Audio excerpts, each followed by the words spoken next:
समर्था, अनाथाच्या नाथा तुझ नमो.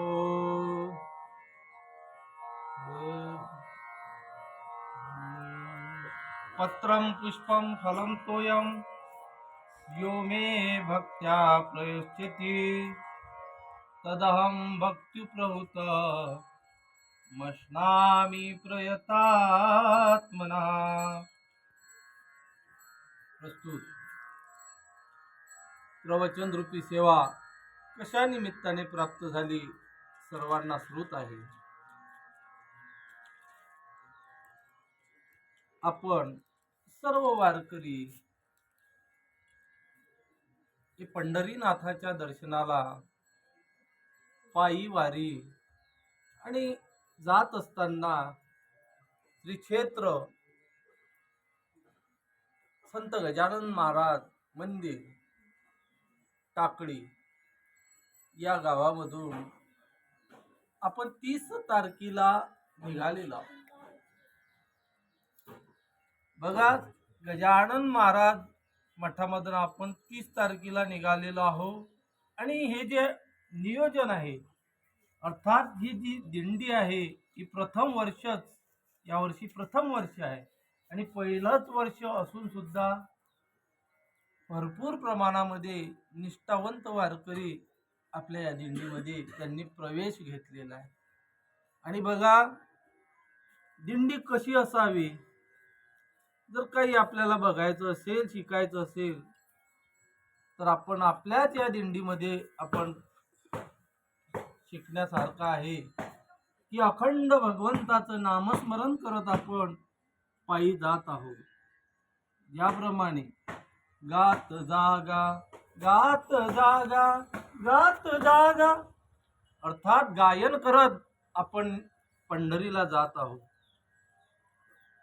आणि बघा, जात असताना आजचं हे दुपारचा ठेपा श्री क्षेत्र टाकरखेड भागिले या पवित्र अशा गावामध्ये, पवित्र का म्हटलं मी, कारण फार मोठं असं या ठिकाणी दत्त महाराजांचे मंदिर असेल आणि आपण या गावामध्ये अनेक वारकऱ्यांच्या मुखामध्ये, अर्थात आपण अन्नदान अनेक वारकऱ्यांच्या मुखामध्ये करता आणि आपल्या गावाजवळूनच सर्व दिंड्या जातात आणि सर्व गाव या ठिकाणी अन्नदान करत असते.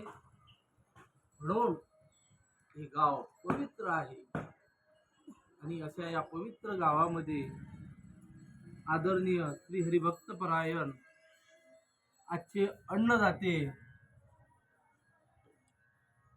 बघा, कचरूजी या ठिकाणी, कचरूजी शेजोड, प्रथम आम्ही यांनाच फोन केला, कारण आम्ही मुक्काम लावत असताना आम्हाला एक मुक्काम होतो मधामध्ये.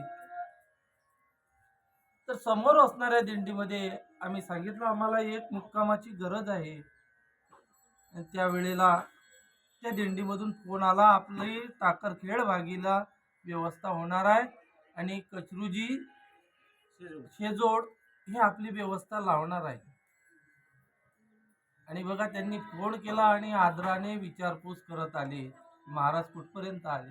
आणि यालाच म्हणतात बघा, अन्नदान तर प्रत्येक जण करत असतो, पण वारकऱ्यांना विचारायला हवे, महाराज आपण कुठपर्यंत आले, तेवढी आवड मनामध्ये असणं गरजेचं आहे. आणि बघा, परमार्थ हा आवडीचाच आहे आणि आवडीनेच परमार्थ मनुष्याने करायला पाहिजे.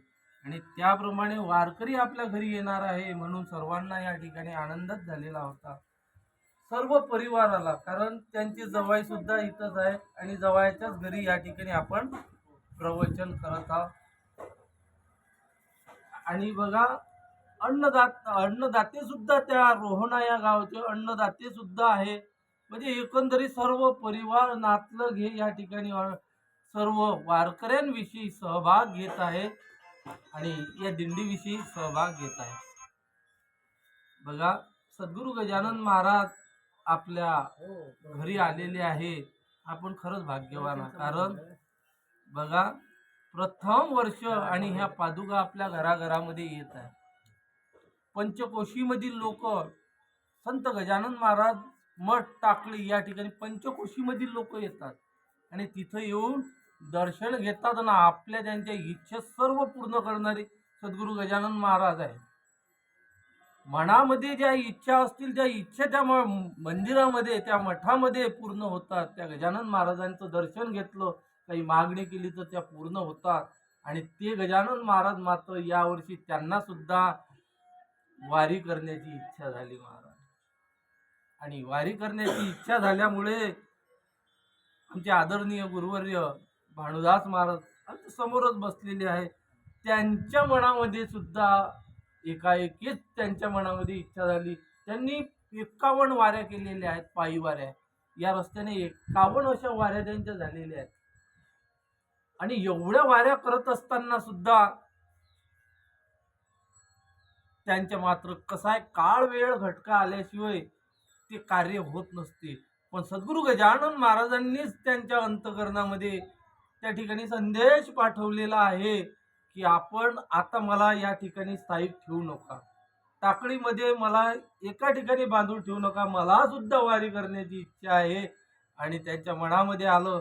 त्यांनी सर्व आपल्या भक्त परिवारांना सांगितलं, आमचे संतोष भाऊ सावंतवाले त्यांना सांगितलं, मनामध्ये इच्छा सांगली. त्यांच्या मनामध्ये सुद्धा आलं की नाही, आपली सुद्धा मठाची या ठिकाणी वारी निघायला पाहिजे. आणि त्यानंतर त्यांनी आम्हाला त्या ठिकाणी आम्हाला बसवलं आणि सांगितलं अशी अशी इच्छा आहे, आणि त्याप्रमाणे ही वारी सुरू झालेली आहे. आणि आम्ही इतर वाऱ्यांमध्ये जात असतो, इतर वाऱ्यांमध्ये अनेक वाऱ्यांमध्ये गेले. ज्या वारीमध्ये गेले अर्थात ज्या दिंड्यांमध्ये गेलेले आहेत त्या दिंड्यांचं खूप अशी भरभराटी झालेली आहे. अंजनगावची दिंडी आपल्या गावामधूनच जाते, केवढी मोठी दिंडी आहे. आणि ते शून्यामधून बाबांनी त्या ठिकाणी ते दिंडीचं स्थापन केलेली आहे. पण त्यांच्या अंतकरणामध्ये शेवटी असं झालं की ना, आपण जगासाठी केलेलं आहे आणि साधूचं कार्यच आहे जगाच्या कल्याणा संताच्या विभूती. पण बघा, गावामध्ये भव्य असं मंदिर आहे, पंचकोशीमधील लोक येतात, अकोल्यापासून लोक त्या ठिकाणी फार असं दान धर्म करत असतात. आणि गजानन महाराजांनी सुद्धा या ठिकाणी आता शेवटी गावामधूनच दिंडी काढायची आणि गावामधून अशा प्रकारे ही पायदल वारी आपल्या या टाकरखेळ भागीला या गावामध्ये येऊन पोचलेली आहे. आणि बघा, पंढरी परमात्म्याच्या वाटेला आपण जात आहोत. जात असताना सर्वांचं कार्य, सर्व आपापल्या परीनं सेवा देत असतात. कारण असं म्हटलेलं आहे, नाम घेता वाट चालीन, यज्ञ पाऊला पाऊली. जो पंढरपूरला जो वारकरी जात असतो ना, तो नामस्मरण करत जात असताना त्याचं त्या ठिकाणी यज्ञ घडत असतात. मग ते यज्ञ पाऊला पाऊली जर यज्ञ घडत असेल तर मग एवढ्या यज्ञाचं फल त्या एकट्याला मिळत नाही वारकऱ्याला, तर मग त्याचं फल कोणाला मिळतात? जे सेवा देतात. कुणी सावंतची सेवा देत असेल त्या सावंतच्या सेवेवालेला देतात. आमचे आदरणीय आमचे गजानन भाऊ घोगरे, नांदखेड, बघा टाकळी आणि नांदखेड हे एक गट ग्रामपंचायत आहे आणि मंदिर सुद्धा टाकळी आणि नांदखेडच्याच नावाने ही दिंडी आहे. आता पुढे भविष्यामध्ये ही दिंडी चालणार आहे, तर एका गावाच्या नावाने नाही, तर टाकळी आणि नांदखेडच्याच नावाने, अर्थात दोन्ही गावाचा सहभाग आहे. आणि विशेष करून आमचे गजानन भाऊ हे सेवा देत असतात. ते सेवा देत असताना कधीच विचार करत नाही की आलेले सुद्धा आहेत, आपल्या समोरच बसलेले आहेत, ते सेवा देत असताना कधी विचार करत नाही. आणि धार्मिक कार्यामध्ये ते पुढे सहभाग त्यांचा असतो. त्यांच्याजवळ गाडी आहे आणि माझी गाडी घेऊन जा, आणि स्वतः गाडी घेऊन त्यांनी गाडी पाठवली आणि स्वतः डिझेल भरलं, स्वतः आपले ड्रायव्हर असेल त्यांना बोलावलेलं आहे आणि पंढरपूरपर्यंत ते सेवा देत असतात. बरं, देत असताना वाटेने चालत असताना सुद्धा वारीमध्ये सुद्धा माझी सुद्धा वारी घडावी म्हणून 4-5 दिवस का असोना ते वारीमध्ये येतात. म्हणजे आवड महत्वाची आहे आणि अशी ही आवड या ठिकाणी. आणि म्हणून हे यज्ञाचं फल आहे ना, हे यांना सुद्धा मिळते. आणि विशेष करून अन्नदात्यांना या यज्ञाचं फळ मिळत असते. पाऊला पाऊली यज्ञ आहे, पण यज्ञाचं फळ मात्र अन्नदात्यांना प्राप्त होत असते. अन्नदात्यांना कुठेही जायची गरज नाही, त्यांना घर बसल्या त्या ठिकाणी सर्व पुण्य प्राप्त होत असते. असं म्हटलेलं आहे, जर आपल्याला धर्मकार्य करायचं आहे, अन्नदान करायचं आहे, तर त्यासाठी खर्च येत असतो, अर्थात धन खर्च होत असतो. आणि धन खर्च केल्याशिवाय त्या ठिकाणी पुण्य सुद्धा, त्या ठिकाणी धर्म सुद्धा उन्नती धरत नाही, असं शास्त्र म्हणत असत. शास्त्रामध्ये असा श्लोक आलेला आहे, ना धनो धर्म कृत्यानी यथा वदन तिष्ठती धनादी धर्म स्रविती.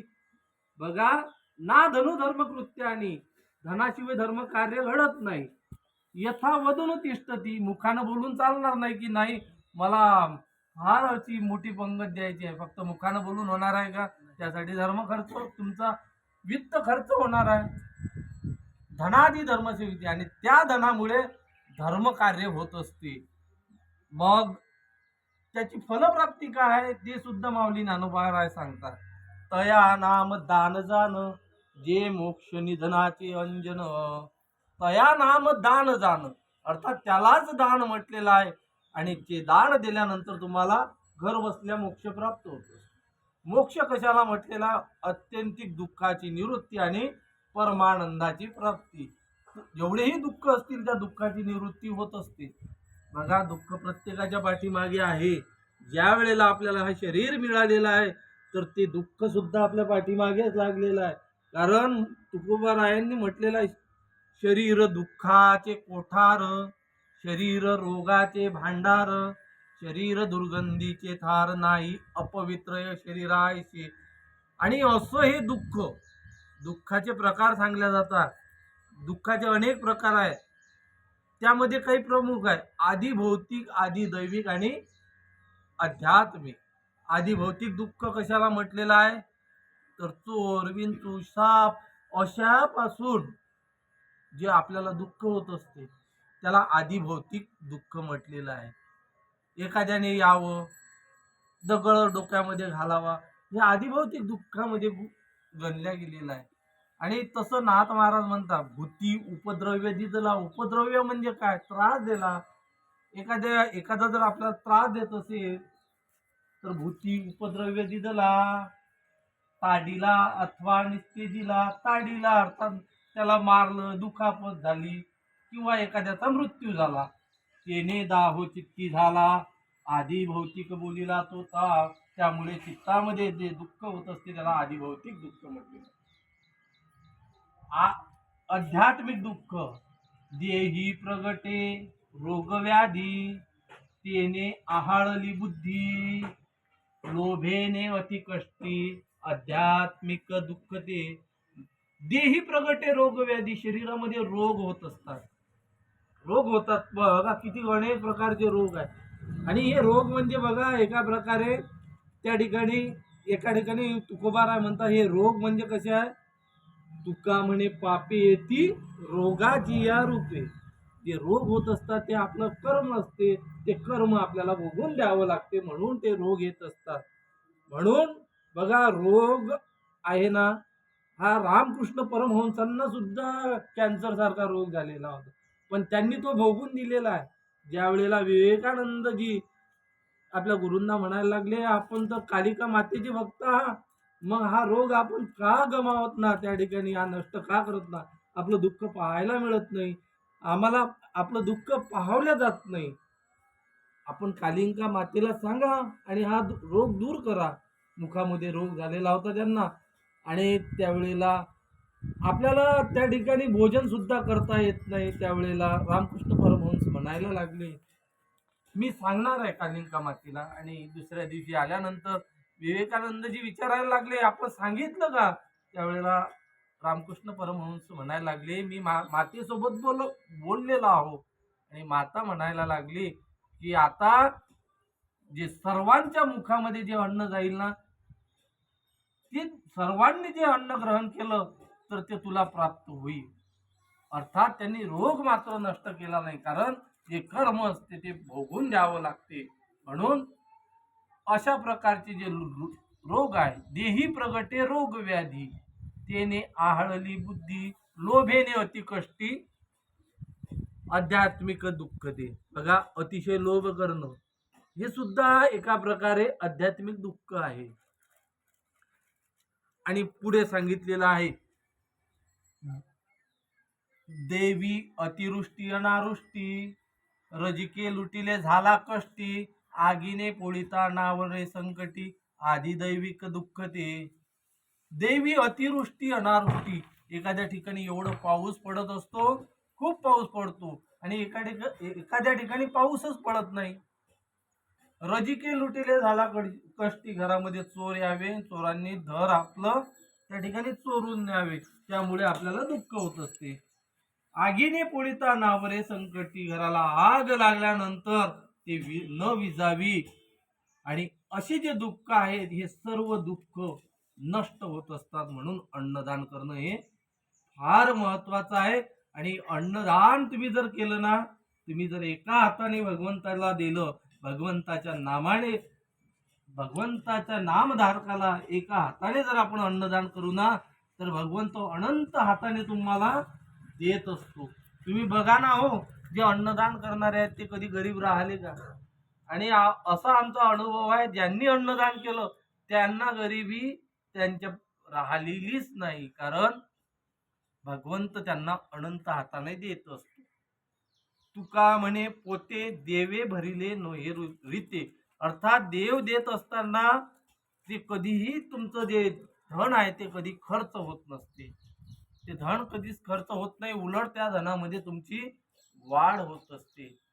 आणि अशा प्रकारे अन्नदान आपण करत आहात, आणि सुंदर असं या ठिकाणी नियोजन आहे. बघा, सेवेकरिता मी जो श्लोक निवडलेला आहे तो 9व्या अध्यायामधील आहे, 26 क्रमांकाचा आहे. त्या श्लोकामध्ये भगवंत अर्जुनाला सांगतात, अर्जुना, अरे जे भक्त आहेत ना, त्या भक्तांनी मला एखादं पान जरी अर्पण केलं ना, त्यावर सुद्धा मी संतुष्ट होत असतो. एखादं पान, एखादं पुष्प, एखादं फळ किंवा पाणी हे जरी मला अर्पण केलं तरी मी त्यांना प्रसन्न होतो. पत्रम पुष्पम फलम तोयम यो मे भक्त्या प्रयश्चिती तदहम भक्ती प्रवृत्तम अष्टामी प्रयतात्मन. बघा, आता पत्र काय आहे? पत्र, पुष्प, फल आणि तोय. पत्र, पुष्प, फल आणि तोय याला कोणतं कर्म म्हटलेलं आहे? या प्रामुख्याने 3 कर्म पडलेले आहे. बघा, क्रिया कर्म एक तत्व आहे. आपण अर्पण करत असताना क्रिया तत्व अर्पण करू शकतो, आणि तत्व सुद्धा अर्पण करू शकतो. क्रिया कशाला म्हटलेलं आहे? पान, फूल हे आहे, हे वस्तू समर्पण आहे. बघा, आता वस्तू समर्पण, क्रिया समर्पण आणि तत्व समर्पण असे 3 प्रकार पडलेले आहेत. पान जे आहे, पत्र जे आहे हे वस्तू आहे. पत्र, पुष्प म्हणजे फूल, फूल जे आहे हे फूल हे वस्तूच आहे. फळ हे सुद्धा एक वस्तू आहे. पाणी सुद्धा वस्तू आहे.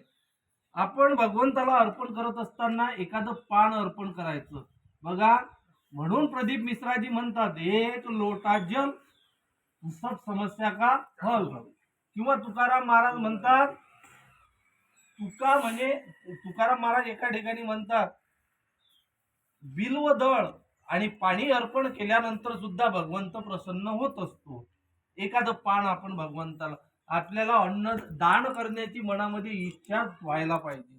बघा, जे दान देत असताना मनुष्याच्या मनामध्ये इच्छा व्हावी, आणि भगवंताला देत असताना एखादं पान तरी द्यावं, म्हणून बेलाचं पान आपण अर्पण करत असतो. पत्रम, पुष्प, एखादं फूल तरी भगवंताला आपण अर्पण करायला पाहिजे. एखादं फळ तरी भगवंताला अर्पण करावं. एक एक करत असताना याला काय म्हटलेलं आहे? वस्तू. एखादी वस्तू भगवंताला समर्पण करायची, आणि एक वस्तू समर्पण करत करत करत सर्व आपल्याजवळ असलेल्या वस्तू सुद्धा भगवंताला समर्पण करायच्या. आणि सर्व वस्तू समर्पण झाल्यानंतर एखादी क्रिया भगवंताला समर्पण करायची. एखादी क्रिया भगवंताला समर्पण करत असताना सर्व क्रिया भगवंताला समर्पण करायच्या. सर्व क्रिया समर्पण झाल्यानंतर एखादं तत्व भगवंताला समर्पण करायचं. एक तत्व भगवंताला समर्पण केल्यानंतर सर्व तत्व भगवंताला समर्पण करायचे. एखादी वस्तू भगवंताला पत्र, एखादं पान भगवंताला समर्पण करावं, एखादं फूल, एखादं फळ, असं करत जात असताना सर्व त्या ठिकाणी आपल्याजवळ असलेलं सर्व भगवंताला समर्पण करायचं. आणि त्याच्या पुढे श्लोक आलेला, यत् करोषि यदश्नासी यज्जुहोषि ददासी यत् तपस्यसी कौंतेय तत्पुरुष स्वमदर्पण. आता यत् करोषि म्हणजे जे करशील ते भगवंताला समर्पण कर. करणं हे काय आहे? ही क्रिया आहे. आतापर्यंत आपण वस्तूचा विचार केला, आता क्रिया. यत् करोषि आपण जे करतो ते भगवंताला समर्पण करायचं. कसं करायचं? कामामध्ये काम, काही म्हणा राम राम, जाईल भवश्रम दुःख होईल सुखाचे. काम करत असताना यत् करोषि यदश्नासी, जे दान देत असताना, जे दान आपण देत आहोत तर ते दान सुद्धा भगवंताच्याच नावाने समर्पण करायचं. यदश्नासी यज्जुहोषि, जो होम करत आहे तो सुद्धा भगवंताला समर्पण करायचं. यज्जुहोषि ददासी, किंवा एखादं तप जरी आपण करत असू ते सुद्धा भगवंताला समर्पण करायचं. याला म्हटलेलं आहे क्रिया समर्पण. आता पुढे सांगितलेलं आहे तत्व समर्पण. तत्व समर्पण कशाला म्हटलेलं आहे? तर मय्येव मन आधस्व मयी बुद्धी निवेशय निवशिष्यसी कौंतेय अत ऊर्ध्वम न संशय. मय्येव मन, मन हे तत्व आहे. तत्व एका प्रकारे 84 प्रकारचे तत्व सांगितलेले आहे. प्रामुख्याने त्यातले काही तत्व सांगणार आहे. मन, बुद्धी, चित्त, अहंकार हे तत्व आहेत आणि हे सुद्धा भगवंताला आपण समर्पण करायला पाहिजे. मन समर्पण करत असताना ते मन समर्पण केल्यानंतर ते मन न राहता ते उन्मान होऊन जाते. मन हे झाले, मन हे झाले पूर्ण विठ्ठलची झाले, अंतर्बाह्य रांगून गेले विठ्ठलची विठ्ठल. बुद्धी अर्पण करत असताना ते बुद्धी न राहता तो बोध होऊन जातो. चित्त भगवंताला अर्पण करत असताना ते चित्त न राहता ते चैतन्य होऊन जाते. अहंकार भगवंताला समर्पण करत असताना तो अहंकार न राहता तो सोहम होऊन जातो. आणि म्हणून आपण हे सर्व त्या ठिकाणी भगवंताला समर्पण करायचं. मन, बुद्धी, चित्त, अहंकार, जीव हे अनेक त्या ठिकाणी समर्पण सांगितलेलं आहे. तत्व समर्पण सांगितलेलं आहे. संतांनी बघा आपला जीव सुद्धा भगवंताला समर्पण केलेला आहे. बघा, मनुष्याचा जो जीव असतो ना, तो प्रथम आपल्या कपड्यावर असतो. एखादा मनुष्याचा जीव आपल्या कपड्यावर असतो. बघा, आपण एखाद्या एसटी मध्ये बसलेलो असलो तर त्या सीटाला सुद्धा रेटत ना का रेटत नाही? कारण कपड्यात जीव असतो. बघा, त्याच एसटीचा जर ऍक्सिडेंट झाला तर त्याची आता कपड्याचा विचार करत नाही, तेच कपडे फाडतो आणि स्वतः जर शरीराला कुठं जखमा झाल्या असतील तर त्या जखमांना तो पट्टी लावत असतो. आणि ज्या वेळेला दवाखान्यामध्ये येतो, डॉक्टर सांगतात हे तुमचा आता गुडघा तोडावा लागेल, खूप तुमचा त्या ठिकाणी गुडघा तोडावा लागेल. तो म्हणतो 2 दिवस थांबा. डॉक्टर म्हणतात कमरेपासून मग तोडावा लागेल. तो म्हणते बघा, तोडूनच घ्या, तुम्ही गुडघाच तोडून घ्या. म्हणजे आता त्याचा जे जीव आहे तो आपल्या प्राणावर आता त्याचा जीव आलेला आहे. म्हणून प्राण हा सर्वात प्रिय आहे. पण संत महात्म्यांनी मात्र आपला प्राण सुद्धा भगवंताला अर्पण केलेला आहे. हा, जीव तुका म्हणे जीव दिला पायापाशी. बघा, आणखी बहु आवड अशी जीवा पासोनिया. जीवापेक्षा पलीकडे भगवंत त्यांना आवडत असतो. आणि याला म्हटलेलं आहे समर्पण. आणि हे समर्पण भगवंताला आपण करू शकतो. एखादं पान भगवंताला समर्पण करायचं. पान कोण समर्पण केलं? तर द्रौपदीने पान समर्पण केलेलं आहे. खाये भाजी पान द्रौपदी, जे सर्वांना दृष्टांत माहीतच असेल. पुष्प कोण समर्पण केलं? तर गजेंद्राने पुष्प समर्पण केलेलं आहे. तर त्या गजेंद्रासाठी भगवंत धावत आला. कणवाळू कृपाळू भक्ता लागे मोही, गजेंद्राचा धावा तुवा केला विठाई. पांडुरंगे येवो पांडुरंगे, जीवीचे जीवलग येवो पांडुरंगे. फळ सुद्धा आपण भगवंताला अर्पण करत असतो. त्या शबरीने काय गोष्टी फळ त्या ठिकाणी भगवंताला समर्पण केलेलं होते. म्हणून फळ सुद्धा भगवंताला समर्पण करू. पाणी सुद्धा आपण भगवंताला समर्पण करतो. भागवतामध्ये कथा आलेली आहे रंती देवाची.